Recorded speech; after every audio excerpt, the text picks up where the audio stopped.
আমার দেশের একজন সংসদ সদস্য, আপনারা নাম বললে সবাই চিনবেন, মুফতি হানজালা।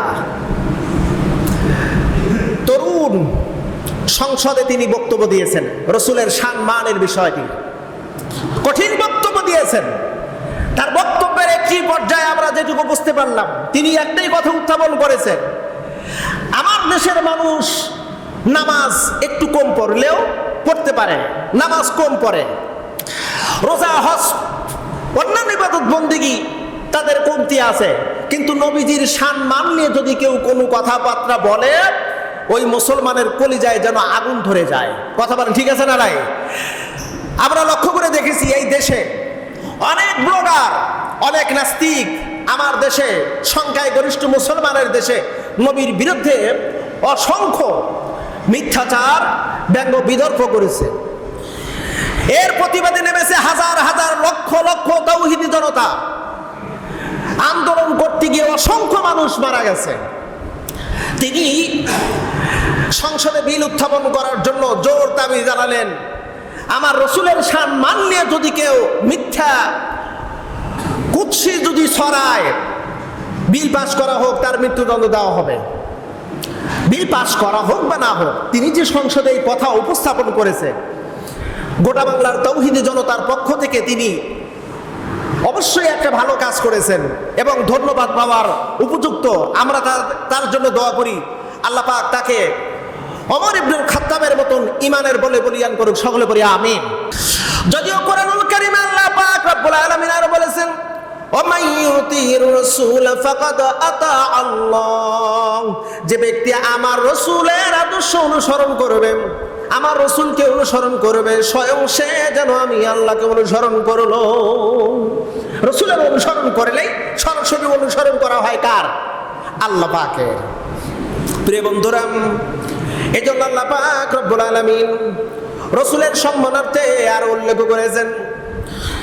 মুসনাদ আহমদের মধ্যে আসছে, সাহাবায়ে কেরামদের উদ্দেশ্য করে প্রিয় নবীজি বক্তব্য দিচ্ছিলেন।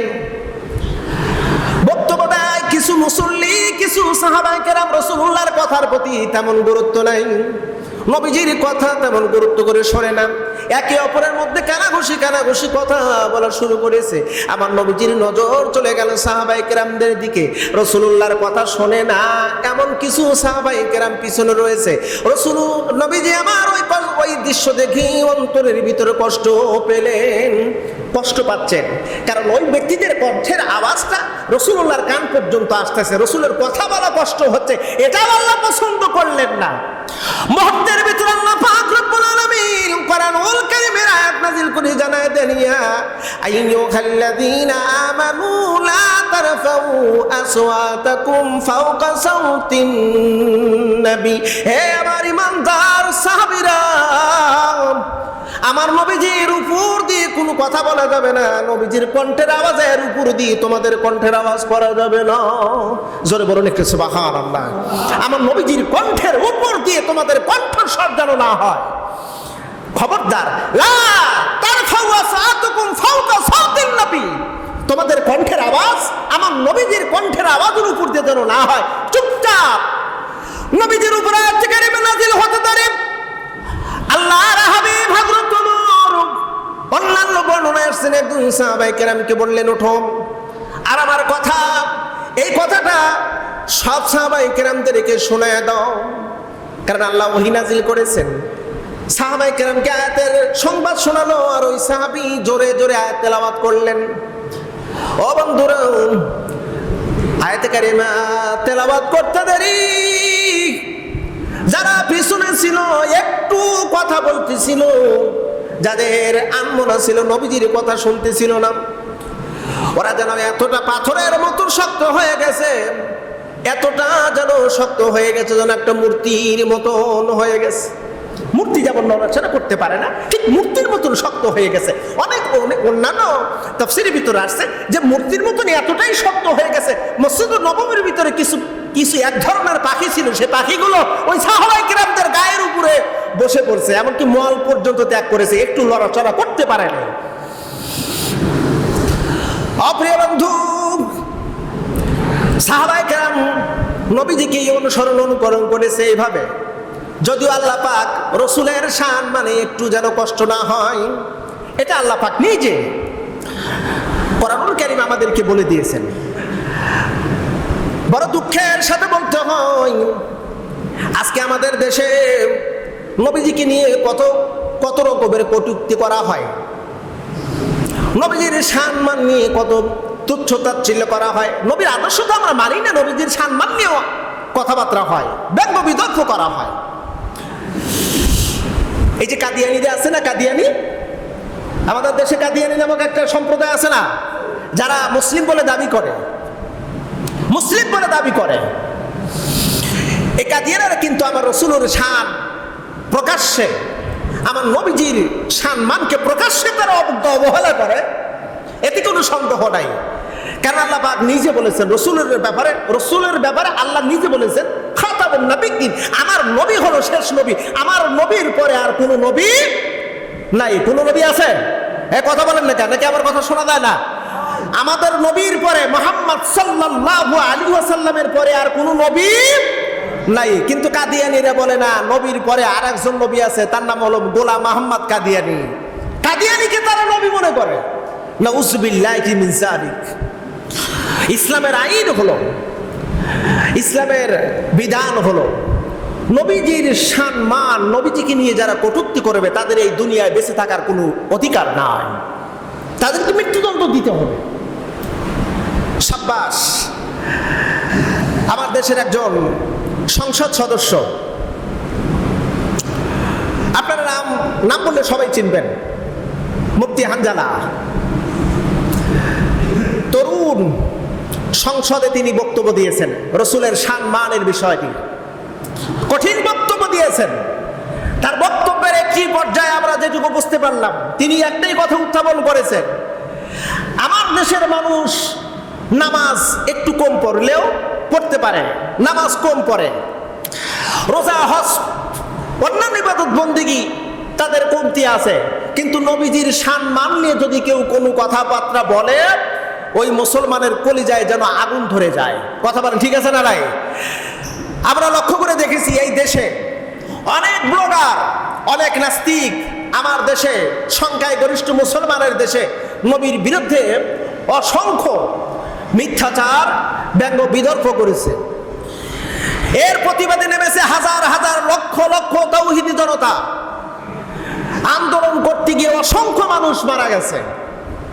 তিনি সংসদে বিল উত্থাপন করার জন্য জোর দাবি জানালেন, আমার রসুলের সম্মান নিয়ে যদি কেউ মিথ্যা কুৎসি যদি ছড়ায়, বিল পাস করা হোক, তার মৃত্যুদণ্ড দেওয়া হবে। বিল পাস করা হোক বা না হোক, তিনি যে সংসদে এই কথা উপস্থাপন করেছে, গোটা বাংলার তাওহীদি জনতার পক্ষ থেকে তিনি অবশ্যই একটা ভালো কাজ করেছেন এবং ধন্যবাদ পাওয়ার উপযুক্ত। আমরা তার জন্য দোয়া করি, আল্লাহ পাক তাকে ওমর ইবনুল খাত্তাবের মতন ইমানের বলে বলিয়ান করুক, সকলে বলি আমিন। গোলাম মুহাম্মদ কাদিয়ানীকে তারা নবী বলে আর রাসূলুল্লাহকে নবী বলে মানে না।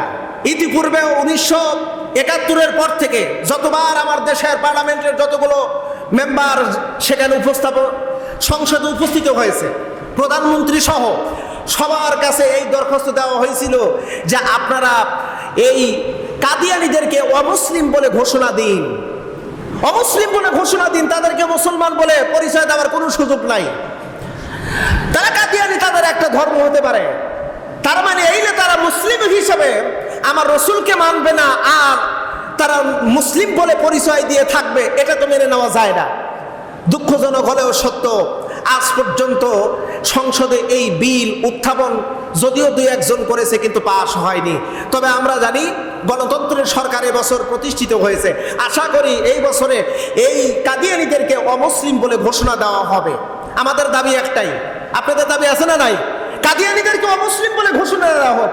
কারণ আমরা চাই এদেশে যেমন হিন্দুরা আছে থাকবে, খ্রিস্টান আছে থাকবে, ইহুদিরা আছে থাকবে, বৌদ্ধরা আছে তারাও থাকবে, কাদিয়ানীরাও অমুসলিম হিসেবে তারাও থাকবে। আমরা দেশ থেকে তাদেরকে বের করতে চাচ্ছি না, কিন্তু তাদের পরিচয় মুসলমান না, তারা কাদিয়ানী। কথা বলেন, একমত আপনারা আছেন নাকি? তারা কাদিয়ানী, এটি তাদের ধর্মীয় পরিচয় হোক। প্রিয় বন্ধুরা, আল্লাহ পাক সুবহানাহু ওয়া তাআলা রসুলের শান মান সামান্য পরিমাণ কমতি হোক, এইটা চান না। এটা চান না। রসুলের শান মানে যদি একটু কষ্ট হয়, একটু যদি আঘাত লাগে, স্বয়ং আল্লাহ পাকের আঘাত লাগে। এজন্য রসুলকে আল্লাহ পাক বলছেন, ওগো নবী আপনি বলুন, আপনি বলে দিন, আপনাকে যারা অনুসরণ করবে আমি তাদেরকে ভালোবাসবো। যারা আপনাকে অনুসরণ করবে, যারা আপনাকে অনুসরণ করবে তাদেরকে আমি ভালোবাসবো। তাহলে এইটা হলো পজিটিভ। যদি নেগেটিভটা যদি ভাবি, আপনাকে যারা অনুসরণ করবে না আমি আল্লাহ তাদেরকে ভালোবাসবো না, এটাই তো নেগেটিভ আসে। কথা বলেন না কেন? এটা কিন্তু নেগেটিভ আসে। আমাকে যদি আপনাকে অনুসরণ করলে আমি ভালোবাসবো, আপনাকে যদি অনুসরণ না করে তাহলে আমি ভালোবাসবো না। দেখেন না একটু লক্ষ্য করে, মাক্কি জীবনে প্রিয় নবী সাল্লাল্লাহু আলাইহি ওয়াসাল্লাম রিসালাতের দাওয়াত দিচ্ছেন। রসুলের উপরে অকথ্য নির্যাতন এসেছে, এটা আমরা দেখেছি, ইতিহাস পড়ে জেনেছি। নবীজি গিয়ে এত নির্যাতন করেছে, রসুল কখনো হতাশা হয়ে, অধৈর্য হয়ে এই দোয়া করেনি, আল্লাহ আমাকে মারছে, ওদেরকে তুমি মেরে দাও, ওদেরকে ধ্বংস করে দাও। বরং সাহাবাই কেরামদের বিষয় নিয়ে মাঝে মধ্যে তিনি একটু দোয়া করছেন, আল্লাহ আমার সাহাবাই কেরাম নির্যাতিত, আমি নির্যাতিত, আমার সাহাবাই কেরাম নির্যাতিত। আল্লাহ পাক বললেন, ওগো নবী যুগে যুগে যারা হক কথা বলেছে, সৎ পথের মানুষকে আহ্বান করেছে, নেক কাজে আহ্বান করেছে, ভালো কাজের আহ্বান করেছে, তাদের উপরে নির্যাতন এসেছে। ইয়া হাসরাতান আলাল ইবাদি মা ইয়াতিহিম মির রাসূলিন ইল্লা কানু বিহি ইস্তাহজিউন। পৃথিবীতে যারা হক কথা বলবে, ন্যায় পথে যারা চলবে, তাদের উপরে ঝড় আসবে, জুলুম আসবে, নির্যাতন আসবে, তাদেরকে ফাঁসির কাস্টে যেতে হবে, এমনকি তাদেরকে মেরেও ফেলা হবে। এটাই হলো পৃথিবীর ইতিহাস, এটাই হলো পৃথিবীর ইতিহাস। তারপরেও আমার রসুলকে নিয়ে যারা ব্যঙ্গ করেছে তাদেরকে আল্লাহ পাক ছাড়েন নাই, ছাড়েন নাই। হাদিস শরীফের মধ্যে আসছে, আল্লাহর নবী মক্কাতুল মুকাররমার কাবার হাতিমের মধ্যে বসা, পাশে আছেন হযরত আবু বকর সিদ্দিক রাদিয়াল্লাহু তাআলা আনহু। ঠিক এমন টাইপে মক্কার সম্ভ্রান্ত পরিবারের সবচাইতে বড় একজন লিডার নবীজিকে দেখলো, রসুলকে দেখি ব্যঙ্গ করা শুরু করেছে। আমাদের ভাষায় বলা হয় ভিসকি দেখায়, ব্যঙ্গ করে, মুখ যেন এমন তেমন করে রাসূলুল্লাহকে ঠাট্টা উপদ্রব করতেছে। আবু বকর কি রসুল দেখে বললেন, আবু বকর মানুষ এত নিকৃষ্ট হয় কেমনে বুঝি না, মানুষ কেন এত নিকৃষ্ট হয় আমার বুঝে আসে না। ও কেন আমাকে দেখে কেন এমন করে ব্যঙ্গ বিদর্ভ করেন? আল্লাহ কি ওর মুখটা এমন করে রেখেছে নাকি ওটা ইচ্ছা করে করেছে? আবু বকর বলল, নবীজি এটা শুধু আপনাকে দেখেই ব্যঙ্গ বিদর্ভ করে। আল্লাহ রসুল বললেন, আবু বকর সাক্ষী থাকো, আমার আল্লাহ হয়তো ওর মুখটা এমনই রাখবে। ব্যঙ্গ বিতর্ক করতেছে, শুধু এতটুকু কথা বলেছে, আমার আল্লাহ হয়তো ওর মুখটা এমনই রাখবে। বিশ্বনবীর জবান দিয়ে বলতে দেরি আমার আল্লাহ লিখে ফেললেন। আর এই নরাধম কাফের তার মুখটা এমনই রয়ে গেল। কিতাব প্রমাণ করেছে অল্প কিছুদিন পর এমন করে মুখ ভেসকাইতে ভেসকাইতে দুনিয়া থেকে বিদায় হয়ে গেল। তাহলে আল্লাহর রসুলকে কষ্ট দিলে সরাসরি আল্লাহকেই কষ্ট দেওয়া হয়।